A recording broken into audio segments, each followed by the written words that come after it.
Naku po, desperado na itong si Sara Sayad Lustay Duterte. Aba, mantakin nyo ho, gustong magpakamatay. Alright, welcome back to my YouTube channel. I'm Andy's Vlog.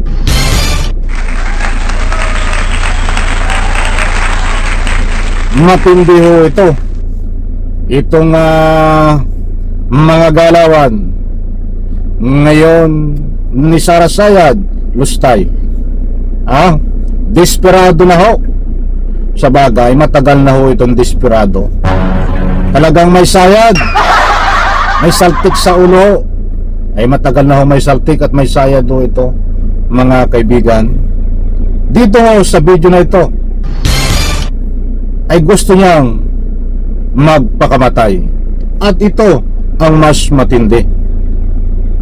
Gusto niyang mandamay ng kapwa Pilipino sa pagpakamatay.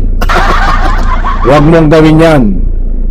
Masisira ang buhay mo. I-like muna natin ang video na ito kung nagustuhan niyo po. I-subscribe my YouTube channel.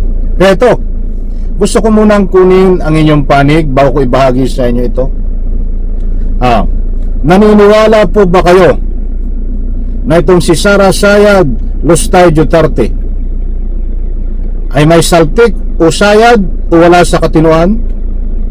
Dahil sa kanyang galawan ho, mga kaibigan, ay gusto niyang magkitil ng sariling buhay. At siyempre, gusto niya pang idamay ang kapwa Pilipino. Na reaksyon sa comment section, inaanyayahan ko po kayong magbigay ng anumang public opinion.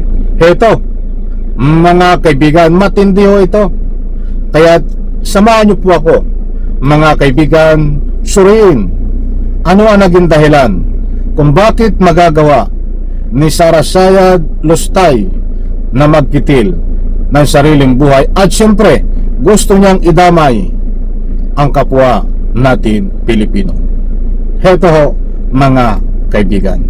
Makadali magpadala ng aeroplano Sa totoo lang, alam niyo ba nung COVID na panahon, madami ang na-stranded na mga tiga Davao City dito sa Manila.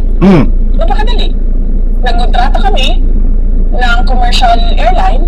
Sabi namin, isasakay namin sila lahat, babayaran namin kayo using COVID funds. So, ilang beses namin ginawa iyon. Nag-kontrata kami sa commercial airlines, lumipad yung commercial airlines, doon sinakay lahat ng na-stranded na tiga Davao City na cleared na magbiyahe or inallow na doon mag-quarantine sa Davao City. Nilipad namin. Hindi lang 100, hindi lang 200 na mga individual ang nilipad namin noong panahon na yun. At hindi lang mga tiga Davao City. Meron pa kaming iba na kapitbahay lang ng Davao City. Pero sabi namin, sige, sumakay na kayo. Basta mag-quarantine lang kayo. According to sa sinabi ng doktor dito sa labas ng Davao Airport. Tapos pwede na kayong magsiuwian kung saan. Hindi ganyan kahirap padala ng eroplano kung saan mo gusto kumuha or mag-rescue ng tao. Kaya lang, baby, sarado ang airspace. Baka ano ba?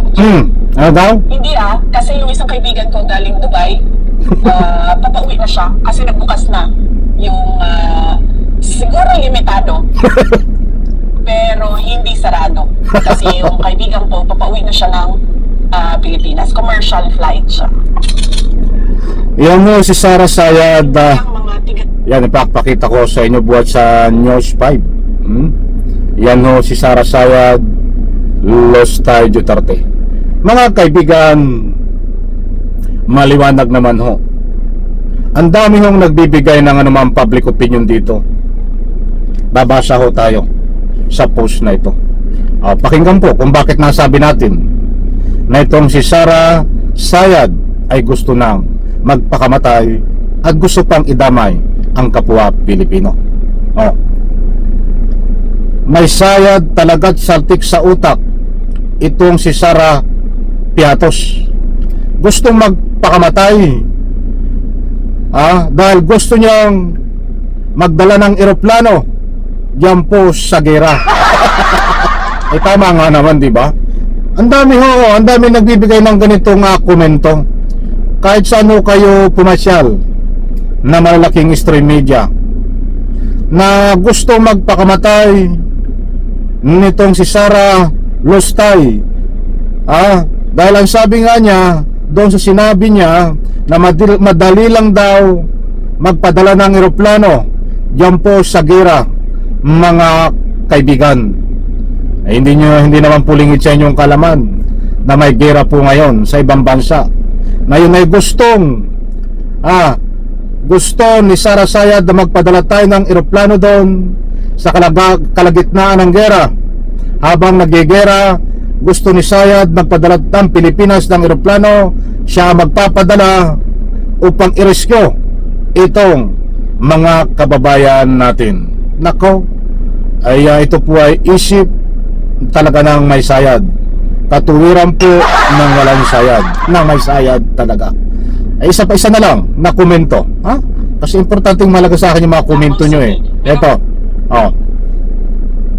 siya na lang kung gusto niya magpakamatay, si Sayad na lang ang papuntahin doon. Huwag nang idamay ang kapwa Pilipino. Gera yan, hindi COVID. Talagang ang dami yung nagbibigay. Pinagtutulungan siya na talagang gusto magpakamatay nito, mga kaibigan. Heto, mga kaibigan, ulitin ko yung sinabi niyang una. Ito. Alam mo, napakadali magpadala ng eroplano eh.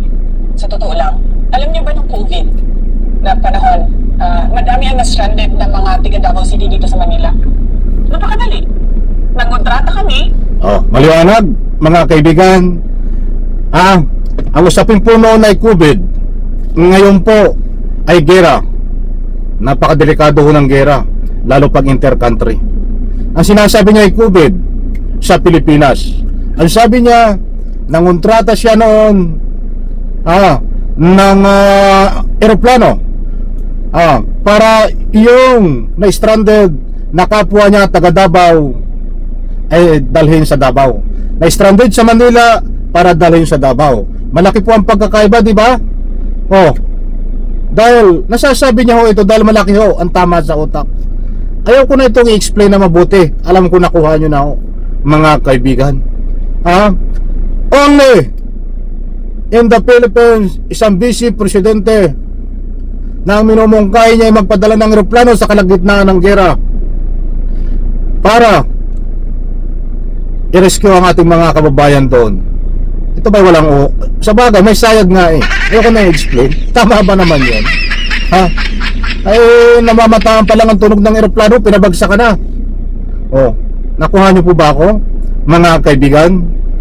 Kahit ang dami ang nagbibigay ng public opinion, gusto nito magpakamatay, di ikaw na lamang, huwag ka nang mandamay. Maliwanag ko, mga kaibigan, di ba? Kinulang na naman tayo sa oras. Gusto ko pa magbigay ng anumang public opinion. Mga kaibigan, gusto magpakamatay ho nito at mandadamay pa ayon sa mga nagbibigay ng anumang public opinion ng pinagbatayan ho dito sa gusto niyang magpadala ng eroplano doon sa kalagitnaan ng gera. Isang like ko, isang share sa video na ito. Bye-bye. Palakpakan. May sayo po talaga ito.